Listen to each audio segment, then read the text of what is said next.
what were you struggling with? Why did you decide to reach out and look into the stuff that I talk about and teach? What gravitated to you and spoke to you and went, yeah, this is something I do need to learn more about?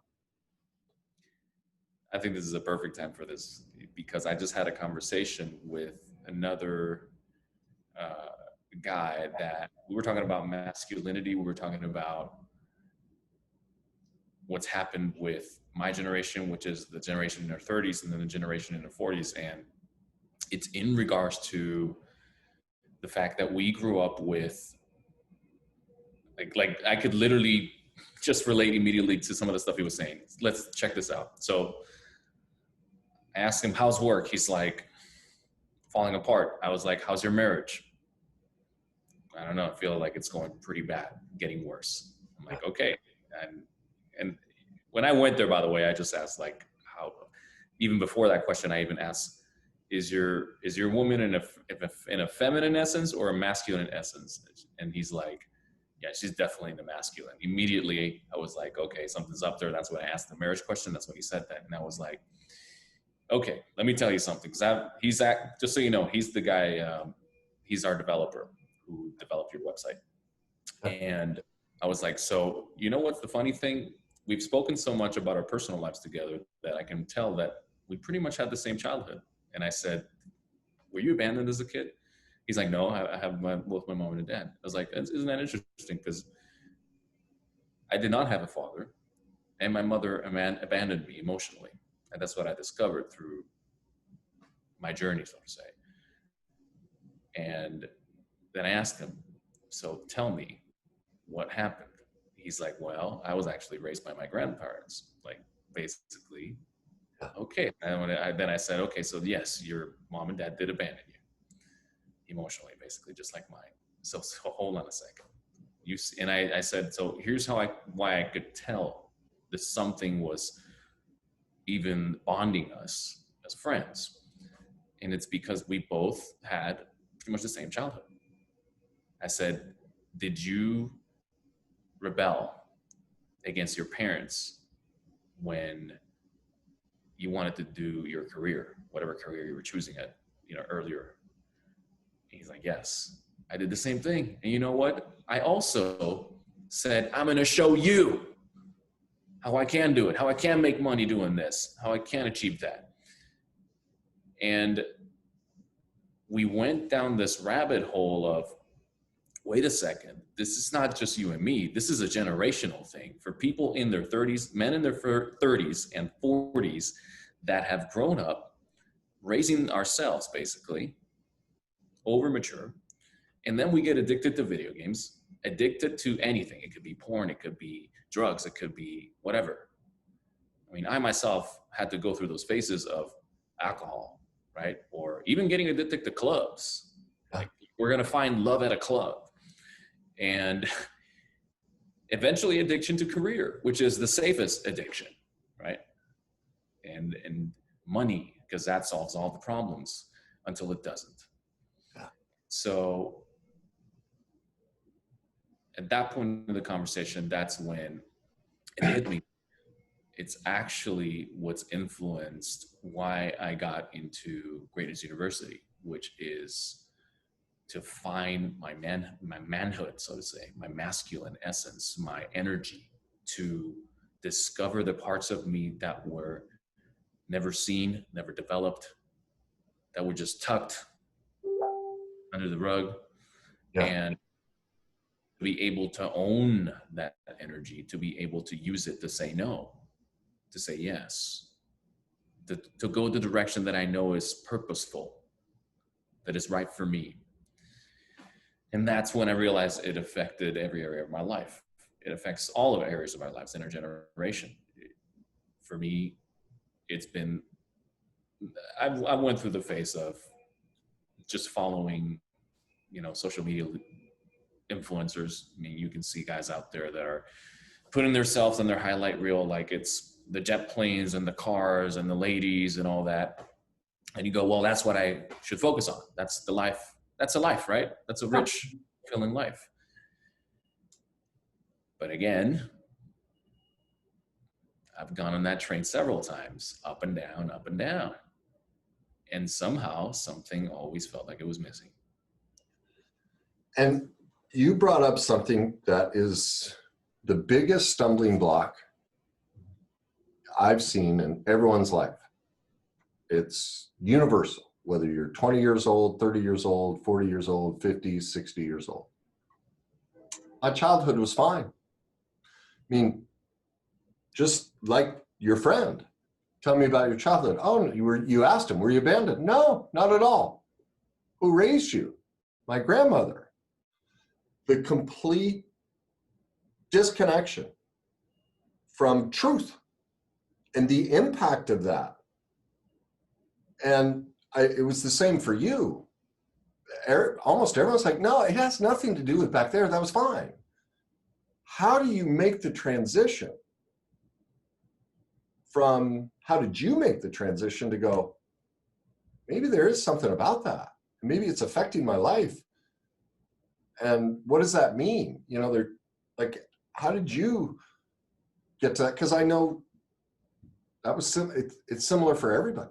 No, it's nothing back there. No, it has to be something I'm doing now. It can't be from back there. That was all fine, but it never is. It's always back there. So how did you make the transition? And in your conversation with him, I don't know if it led to it, but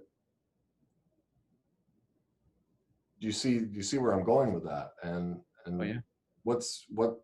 how did you overcome that and get into reality to go, oh my God, that's where it all starts. And that's the one place no one else is taking us and showing us, oh, you have to go here. The transition, I know exactly when it happened. I think it starts with the mindset of, wait a second, too many things in my life have felt like are falling on my lap, and I'm just accepting the scraps of life, so to say. I'm accepting a job because it pays the bills. And just staying there, not moving on from that, even when I ask for more in that job and there's rejection for that. And there's like, and you know you're capable. Like for me, I knew I was capable of more. And it was like, no, we're going to hire someone on top of you. You're just going to keep doing that job. That's one thing.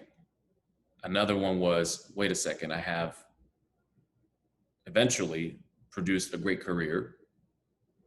I have produced many aspects of my life that you would consider successful, yet something was wrong always in the relationship side and the love life and family.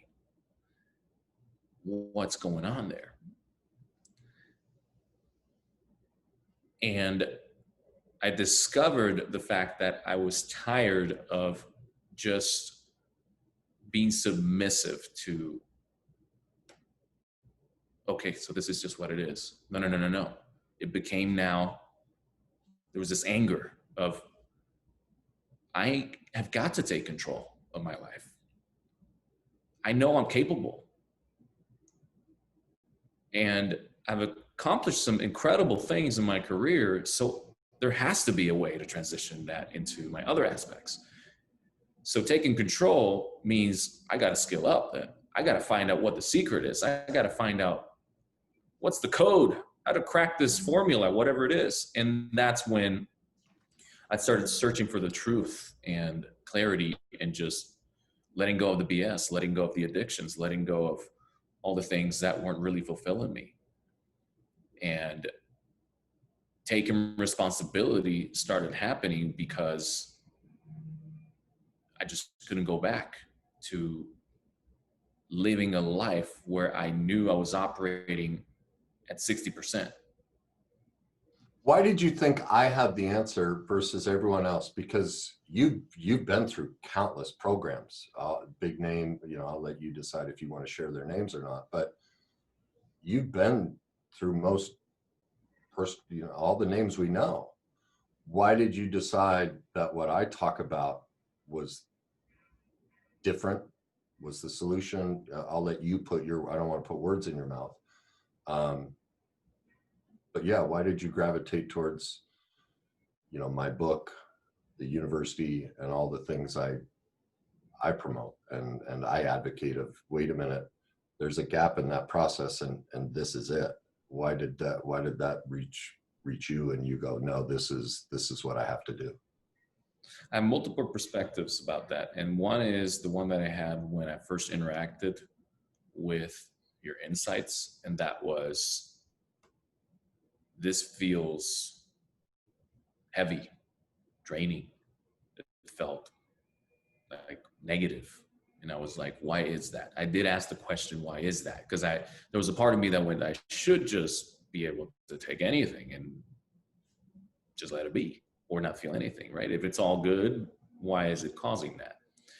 So that was my first reaction. Now looking back, going through a transformation, what I can see is that it was, first of all, your relatability to your story, the fact that you've shared some stories in regards to your childhood, your mother, your family, that were allowing me to discover, wait a second, like, it wasn't all peaches, cream, butterflies, and rainbows when I was a kid. There was some heavy stuff going on back there.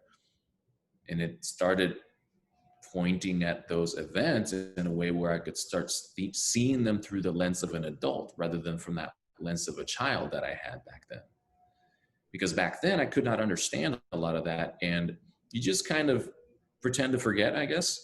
And you then looking back as an adult, you're looking at it and analyzing and going, you separate, right? You separate yourself from, that was my mom and my dad. Like, you almost look at it like, okay, and another adult acts that way. Is that right or wrong? At least for what was going on. And not to say that I was starting to notice, to blame or anything like that, but more like to understand, okay, is that what's fueling my decision on this thing today? Is that what is creating this association of a feeling? And then all of a sudden I can let a feeling take over basically my actions, my decisions, my consciousness when I'm about to make a business decision, a romantic decision, any important decision, or any type of interaction, right? Where it could have a side effect. So are you saying that because no one else in the industry ties in, that our feelings influence our business decision, relationship decisions, family decisions? They all make it thought-based. They go, oh, don't even worry about, none of that matters. You started to notice, wait a minute, actually, that's right. That feeling is driving everything. Is that what you're saying?